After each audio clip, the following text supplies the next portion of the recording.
হাদিদের মৃত্যুর জন্য দায়ী আমরা কি বিএনপির উপরে দায়ভার দিতে পারি না? কেননা যেহেতু এদেশে সংস্কার করার জন্য সবাই যখন একমত হলো, বিএনপি না করলো, বিএনপি সংস্কার করতে বাধা, এবং কি কিছুদিন আগে বক্তব্য মির্জা ফখরুল সাহেব এবং কি এই হারুন সাহেবেরা বক্তব্য দিচ্ছেন, আওয়ামী লীগের বাইরা আমাদের পিছনে আসেন, আমাদের পিছনে এসে রাজনীতি করেন, আপনাদের কেস মামলা সবকিছু উঠাই নেব।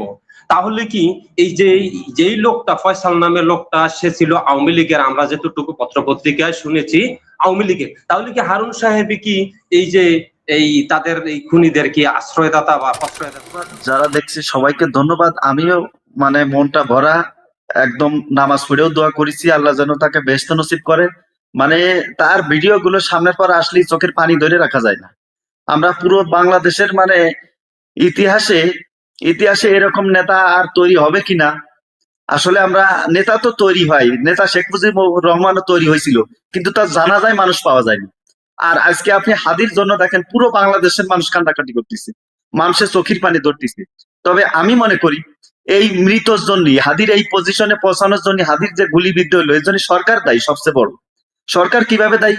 আপনি একটা অফিসের ম্যানেজার যদি নিয়োগ হয়, ম্যানেজারের পছন্দ মতো কিন্তু আশেপাশে যত নিচের কর্মচারী আছে তার পছন্দ মতো লোকগুলো সেখানে সাজায়। যদি আমি আমার মতো করে কাজ না করতে পারি আমার লোক দিয়ে, তাহলে আমি অফিস চালাতে পারবো না। এটা সাধারণ একটা বেসরকারি কোম্পানির ম্যানেজার হলো। তাহলে এই সরকার যে বসলো, সরকারের যে 17 বছর ধরে আওয়ামী লীগ যে আমলাগুলো বসায় রাখছি, এই যে গত 2 দিন আগে সচিবালয় থেকে 10 জন কর্মকর্তাকে বহিষ্কার করেছে, এই বহিষ্কারটা সরকার যখন বসছিল তখনই করার দরকার ছিল, এই আমলাদেরকে তখনই সরানোর দরকার ছিল। তাহলে আজকে হাদির এই মৃত্যুর এই পর্যন্ত আসতো না। হাদির মৃত্যুর পরে এই যে পালিয়ে গেল, এই শুধু আমলাদের কারণে পালিয়ে গেল, তাদেরকে ধরতে পারলাম না আমরা। আর আজকে পুরো বাংলাদেশকে কাঁদিয়ে দিল, আমরা পুরো বাংলাদেশ কাঁদলাম। তা এরপরেও আমরা যারা এখনো ঐক্যবদ্ধ হতে পারি নাই, আমি বিএনপি জামাত সমস্ত দলকে বলবো আপনারা ঐক্যবদ্ধ হয়ে যান নির্বাচন বানচাল করার জন্য। এরকমের আজকে আমাদের পত্রিকার একটা নিউজ দেখলাম কিছুক্ষণ আগে, আরো 50 জন টার্গেট আছে, আরো 50 জন, আমি সংক্ষেপে বলতেছি। তা আরো 50 জন টার্গেট আছে নির্বাচনের আগে এদেরকে শেষ করার। তা আমরা যদি এখন ঐক্যবদ্ধ হয়ে মানে নির্বাচন এমন ভাবে করতে হবে যে আগেই ঘোষণা দিতে হবে, আমরা যেভাবে যে কয়টা আসন নিয়ে জিতি, দুর্নীতি মুক্ত সৎ চরিত্র ব্যক্তি সংসদে যাবে এবং আমরা সংসদে জাতীয় সরকার গঠন করব। এটা জনগণের সামনে প্রত্যেকটা দলকে ঘোষণা দিতে হবে। তার নির্বাচনী প্রচারণা চালানোর সময় সে বলতে হবে সৎ চরিত্রবান দুর্নীতি মুক্ত ব্যক্তিকে ভোট দেবেন। আপনি আমাকেও না, আর একজনের নাম আমি বলবো না, আপনি ভোট দেবেন সৎ চরিত্রবান দুর্নীতি মুক্ত ব্যক্তিকে, এবং আমরা সরকার গঠিত করবো। সম্মানিত উপস্থিতি, আসসালামু আলাইকুম। কান্নায় জর্জরিত লাগছে মনির ভাই। আমরা দেশপ্রেম নিয়ে যখন কথা বলি, এরকম দেশপ্রেমিক মানুষ যখন মারা যায় আমাদের সামনে থেকে, আমাদের বুক কান্না চলে আসছে। আমরা দেশের জন্য কথা বলি ভাই, আমি নিজে ইনকালাবের একজন সদস্য ভাই। আমরা বিপ্লবকে সব সময় জিন্দা রাখবার চেষ্টা করি, দেশের জন্য মানুষের জন্য আমরা কথা বলি। অনেক সময় আমাদের মনে হয় যে আমরা খুব রাগী, আমরা রাগী নই, আমরা শুধু মানুষের কল্যাণের জন্য কথা বলি ভাই। ভাই কথা বলতে পারছি না, মাফ করবে মারুফ স্যার। আসসালামু আলাইকুম রহমতুল্লাহ। মনির ভাই, আপনি এবং আমার শ্রদ্ধেয় রাজু ভাই দুজনকে সালাম। আসসালামু আলাইকুম রহমতুল্লাহ। ভাই, কুল্লু নাফসিন যায়কাতুল মাউত, সকল মানুষকেই মৃত্যুবরণ করতেই হবে, কেউ জীবিত থাকবে না। তবে সবচেয়ে আফসোস হলো হাদি আর আমার বড় ছেলে একই সমবয়সী। আমি দুটা ব্যক্তির জন্য আমার চোখের পানি ঝরছে। একজন হলো দেলোয়ার হোসেন সাইদি, আর গতকালকে হাদির জন্য। আমি কেন যে হাদিকে এত ভালো জানি আমি নিজেও বলতে পারবো না, একমাত্র তার বিভিন্ন ধরনের কথাবার্তা শোনার পরে। তবে হাদি যে হাসিনা মার্কা হয় নাই, ফেরাউন মার্কা হয় নাই, নমরুদ মার্কা হয় নাই, এটাই বাংলাদেশের মধ্যে বোঝা গেছে যে জনগণ এই 30-32 বছর বয়সের একটা ছেলেকে কতটুকু দেশপ্রেমিক হওয়ার কারণে এত ভালোবাসে।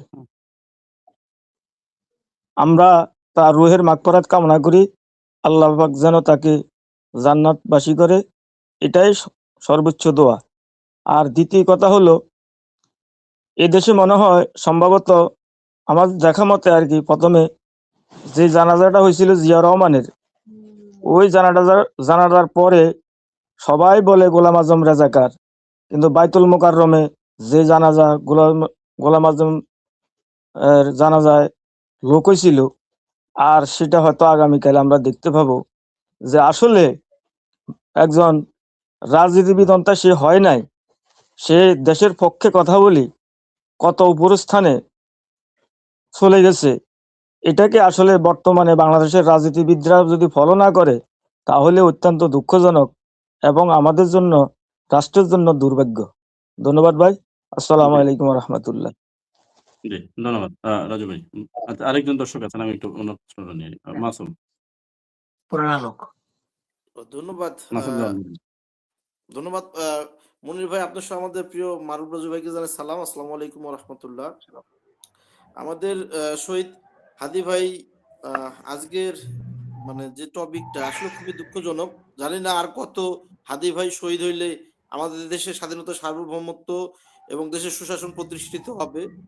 তবে আমরা যেটা দেখতে পারলাম যে মানে রাষ্ট্রের যে বর্তমান প্রশাসনিক কাঠামো ব্যবস্থা, এই হাদি ভাইকে দিয়ে প্রমাণ হয় যে রাষ্ট্রের যে প্রশাসনিক কাঠামো ব্যবস্থা অত্যন্ত দুর্বল।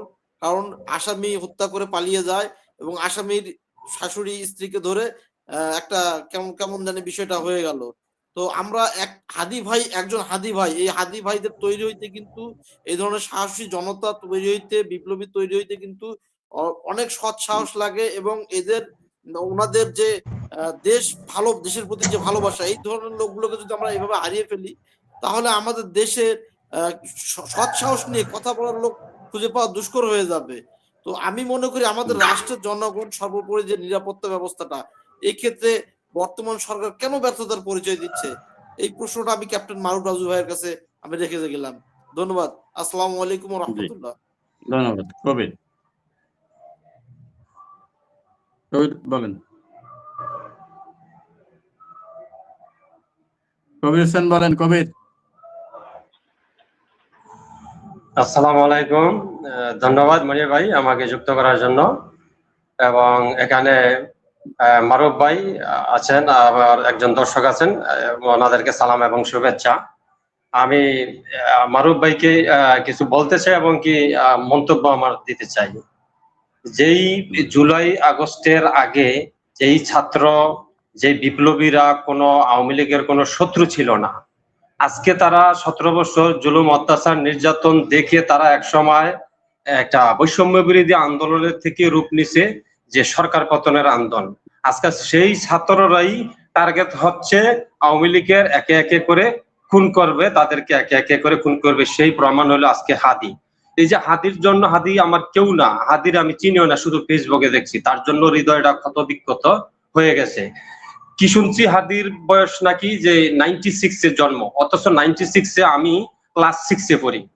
আমার চেয়ে অনেক বয়সে ছোট।